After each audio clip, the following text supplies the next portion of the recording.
नमस्कार, न्यूज 24 के फेसबुक और यूट्यूब पेज पर आपका स्वागत है। मैं हूं राजीव रंजन और मेरे साथ प्रभाकर मिश्रा जो कि कोर्ट मामलों के विशेषज्ञ न्यूज 24 के हैं। आप जानते होंगे इनकी अयोध्या मुकदमे पर इनकी एक किताब भी आई है जो बहुत फेमस हो रही है। मौका मिलेगा तो आप भी पढ़िएगा। बहरहाल आज हम दूसरे मुद्दे पर बात करने के लिए यहाँ आपके सामने आए हैं। आज तबलीगी जमात की कहीं कोई चर्चा नहीं हो रही है। आपको याद है निजामुद्दीन का वो मरकज, तबलीगी जमात के वो लोग जो वहां इकट्ठा हुए थे मरकज में, और कहा यह गया जब 1000 लाख से कम देश में कोरोना के केस थे तब कहा गया कि तबलीगी जमात के लोगों ने पूरे देश में कोरोना फैलाने का काम किया है। सरकारें, अरविंद केजरीवाल भी, तमाम सरकारें जब आंकड़े दिया करती थी तब तबलीगी जमात के लोगों का नाम अलग से देती थी कि जो पॉजिटिव पाए गए तबलीगी जमात के, ये लोग पॉजिटिव पाए गए, उन पर मुकदमा दर्ज हुआ। और दिल्ली की एक अदालत ने कल ही 14 देशों के वो जो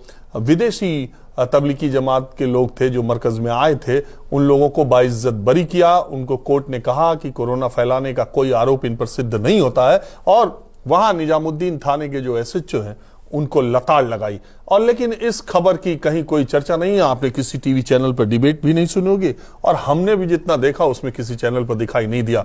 न्यूज 24 अपनी जिम्मेदारी को बखूबी निभाता है और हम हर तरह की हर खबरें आपके सामने लाते हैं। इसलिए आपको भी ये जानना जरूरी है। जो लोग ये कह रहे थे कि तबलीगी जमात की वजह से देश में कोरोना फैला है, उनके मुंह पे ये करारा तमाचा है। अब आंकड़ा 1 करोड़ से ज्यादा है। प्रभाकर, मैं पहला सवाल यही पूछूंगा कि जो ये केस था, अदालत ने उनको कह दिया कि भाई आप जा सकते हैं और आप पे कोई आरोप सिद्ध नहीं होता। फिर जब ये आईओ की दलील जो वहां फटकार जो लगाई गई वो किस तरीके से, जरा सा केस के बारे में बताइए। राजीव जी,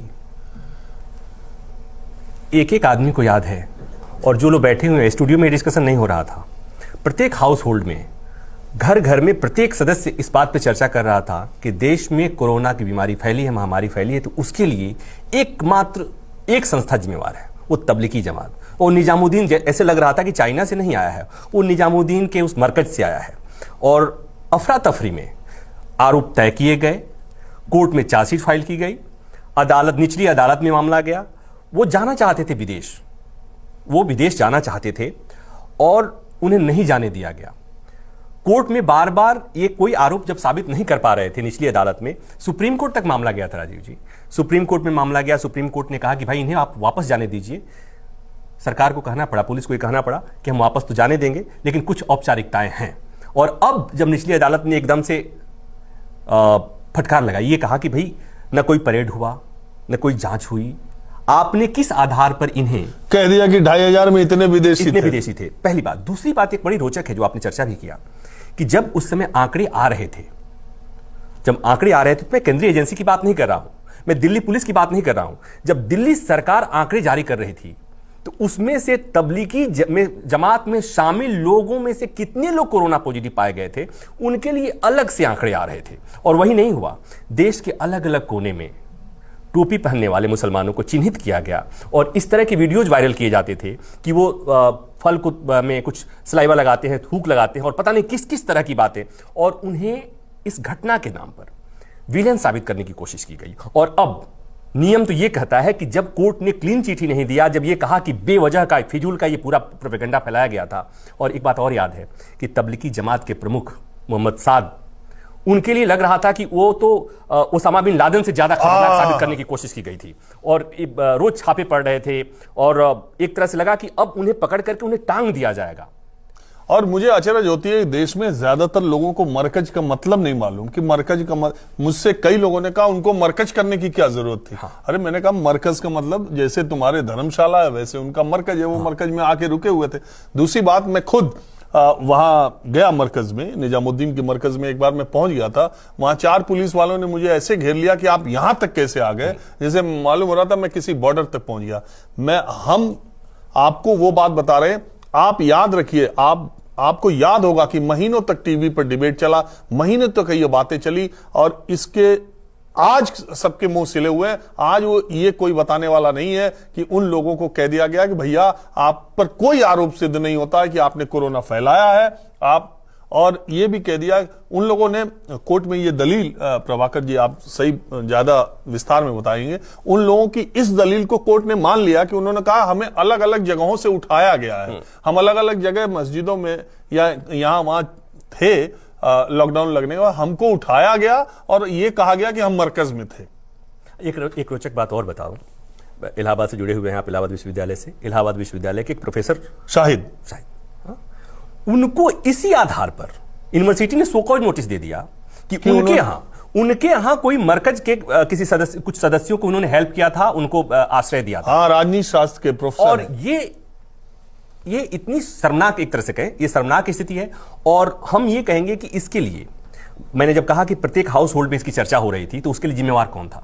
शाम के और दिन भर टेलीविजन चैनल में यही खबरें चल रही थी, दिन भर यही चल रही थी, और लोगों ने, घरों में बैठे हुए लोगों ने कर दिया कि भाई देश में सत्यानाश हो गया, ये कोरोना की महामारी के लिए एकमात्र ये तबलीगी जमात के सदस्य जिम्मेवार हैं। और तबलीगी और मरकज के नाम पर देश में जितने मुसलमान हैं, वो चाहे बिहार के पूर्णिया की बात हो या भागलपुर की बात हो या इलाहाबाद की बात हो या कहीं की बात हो, सबको आतंकी खलनायक घोषित करने की कोशिश हुई।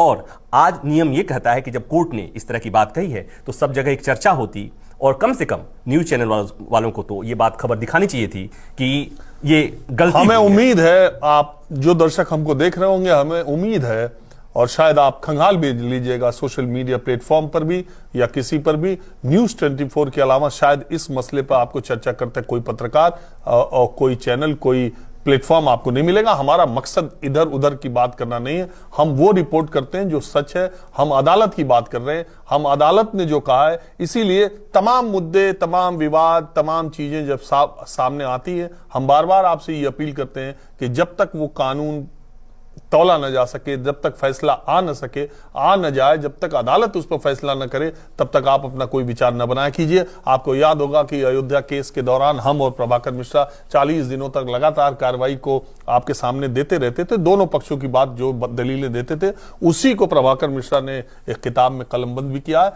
तो आज इस चर्चा में बस इतना ही, लेकिन इतना याद रखिए कि अगर आपने भी तबलीगी जमात और मरकज को लेकर के अपने मन में दुर्भावनाएं पाली थी, तो 2 मिनट आंख बंद करके आज थोड़ा विचार कीजिएगा किसी के बारे में अंतिम फैसला लेने से पहले। जल्दी थोड़ा हम लोगों को है, प्रभाकर को एक दूसरी डिबेट में स्टूडियो में जाना है। फिलहाल बस इतना ही। नमस्कार, मैं हूं मानक गुप्ता। अगर आपको हमारा ये वीडियो पसंद आया हो तो इसे लाइक और शेयर जरूर करें, और हाँ, हमें सब्सक्राइब और फॉलो करना ना भूलें ताकि आप देश और दुनिया की कोई खबर मिस ना करें। तो जुड़े रहिए हमारे साथ और देखते रहिए न्यूज़ 24।